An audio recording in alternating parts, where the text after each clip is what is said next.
الحمد لله رب العالمين الذي أمر عباده بالإحسان إلى الآباء والأمهات قائلا وبالوالدين إحسانا والصلاة والسلام على النبي الكريم صلى الله عليه وسلم الذي فضل درجة الأمهات على الآباء وعلى آله الأوفياء وأصحابه الأجلاء.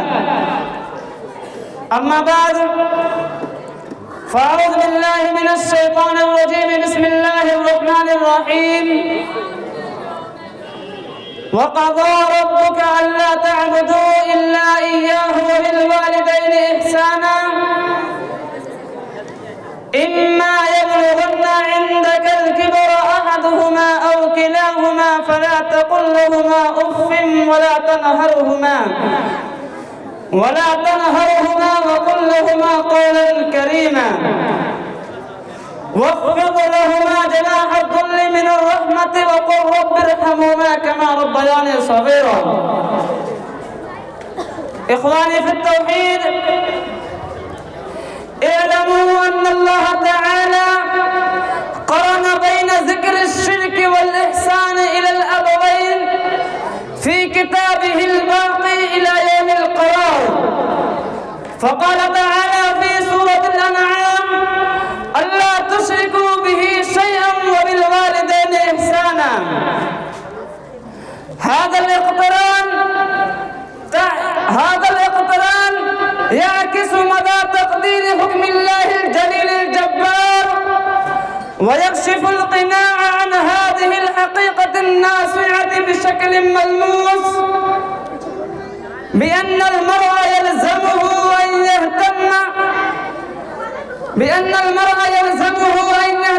بالإحسان إلى أبويه مثلما يهتم بالإقبال على توحيد الله تعالى في ذاته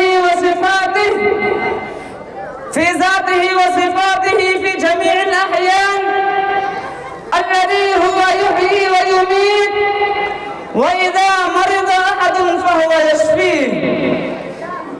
زملائي الأفاضل، ولكن المجتمع البشري قد ابتعد عن هذه الأمور التي تؤدي إلى الحب والوداد والشوق إلى الجنة وإطاعة الرحمن،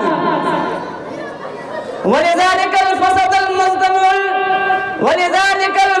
المجتمع الإنساني ودب إليه داء الأمم من قبلكم وفشى فيه الظلم والعدوان والجور والاعتداء والفوضى واللادينية. وكذلك عباد الله تعالى من المهم جدا أن تعتفوا بالغا بتلاوة القرآن الكريم الذي يعلمنا كل ما نحتاج إليه في حياتنا الفردية والاجتماعية، فإن القرآن يعلن: ووصينا الإنسان بوالديه حملته أمه وهنا على وهن وفصاله في عامين أن اشكر لي ولوالديك إلي المصير. وفهم هذه الآية الكريمة أن الله يأمر بعباده بامتثال الشكر، لأن الله تعالى أفاض عليهم نعما كثيرة وآلاء جمة لا تحصى بعد ولا تنتهي بحد، وقال: وإن تعدوا نعمة الله لا تحصوها.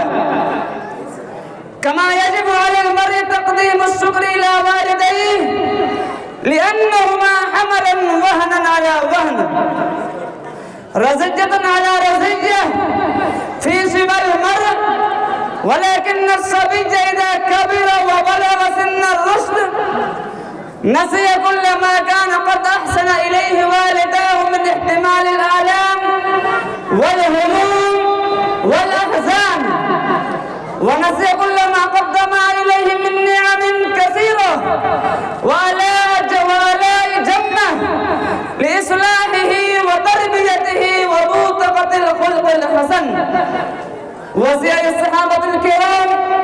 رضوان الله تعالى عليهم أجمعين رفقاء الأوفياء، اقرأوا الآية الكريمة التي تعلم كل عضو من أعضاء الأسرة الإنسانية أن يقبل على الأمر الإلهي ويخضع لله رب العالمين، قائلة: إما يبلغن عندك الكبر أحدهما أو كلاهما فلا تقل لهما أف ولا تنهرهما وقل لهما قولا كريما.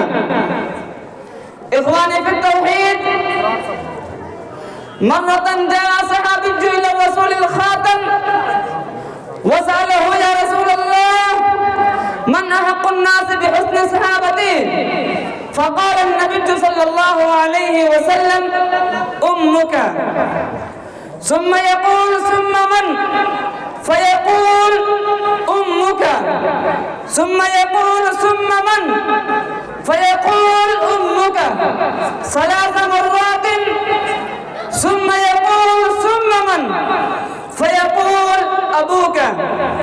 هذا الحديث وتبادل التساؤلات والردود تعكس مدى تعديد أم الحنونة وفضيلة درجتها على الأب الشفوق العطوف على الشفوق العطوف.